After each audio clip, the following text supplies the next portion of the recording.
প্রাকৃতিক সৌন্দর্যময় একটি গ্রাম ছিল। সে গ্রামে সুন্দর একটি জলাশয় ছিল। সে জলাশয় থেকে গ্রামের সকল মানুষ জল উঠিয়ে ব্যবহার করত। এভাবে জল উঠিয়ে নিয়ে যাওয়ার সময় তান্ত্রিকের সামনে হাঁড়ি ফেলে দিয়ে তান্ত্রিকের ধ্যান ভেঙে ফেলে। তান্ত্রিক রেগে গিয়ে মন্ত্র পড়ে পানি একদম কালো করে দেয়। সে পানি আর ব্যবহার করার উপযুক্ত নয়। তারপর তান্ত্রিক হেঁটে হেঁটে বাসায় চলে যায়। এরপর কয়েকজন মহিলা জল নিতে এসে এরকম জল নিতে না পেরে আবার ফিরে যায়। তারা রাজার কাছে নালিশ জানায়। রাজা জানতে পেরে তান্ত্রিককে গ্রেফতার করার জন্য প্রহরী পাঠিয়ে তান্ত্রিককে গ্রেফতার করে নিয়ে আসে। কেন তুমি জলাশয়ের জল নষ্ট করেছ? আমি অনেকদিন যাবৎ ধ্যানে বসছিলাম। আমার ধ্যান ভেঙে দেওয়ায় আমি রেগে গিয়ে জলাশয়ের জল নষ্ট করে ফেলি। এটি সারানোর ক্ষমতা আমার নাই। কোনো না কোনো উপায় তো অবশ্যই আছে তান্ত্রিক। তাহলে শোনো, এখান থেকে অনেক দূরে একটি দ্বীপ আছে। সে দ্বীপের ঝর্ণার জল এনে জলাশয়ে দিলেই জলাশয়টি আবার আগের মতো হয়ে যাবে।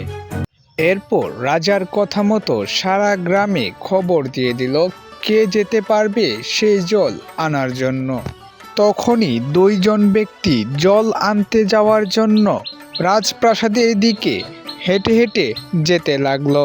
তারা রাজার কাছে যেতেই রাজা সব ঘটনা খুলে বলল। তখন তাদের মধ্যে একজন বলল, এই দ্বীপ থেকে জল আনা আমাদের পক্ষে সম্ভব নয়।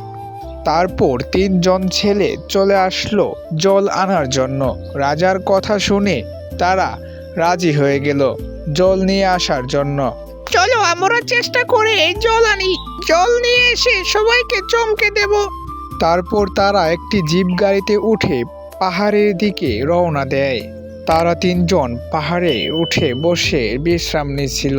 সে সময় একজন বলল, তোমরা থাকো, আমি একটু খাওয়ার জন্য ফল পেড়ে আনি। তারপর প্রায় সন্ধ্যা হয়ে যায়, তবুও ছেলেটি ফল নিয়ে ফিরে আসে না। তখন তারা দুজন ছুটাছুটি করে এদিকে ওদিকে খুঁজতে থাকে।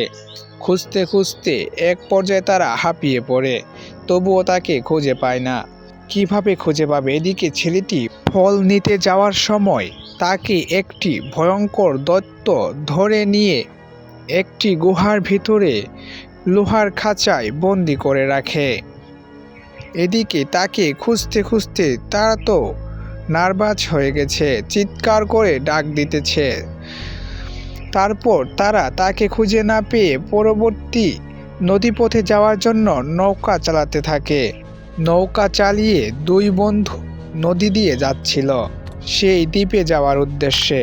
যেতে যেতে হঠাৎ নদীতে তুমুল ঝড় উঠল, বজ্রপাত শুরু হলো। সে ঝড়ে নৌকাটি উল্টে যাওয়ার অবস্থা প্রায়। সে সময় একজন নৌকা থেকে পড়ে গেল, পানিতে ভেসে ভেসে অনেক দূরে চলে গেল। সে আর নৌকার কাছে আসতে পেল না। তারপর ছেলেটি একা একাই দ্বীপে গিয়ে জল নিয়ে আসলো।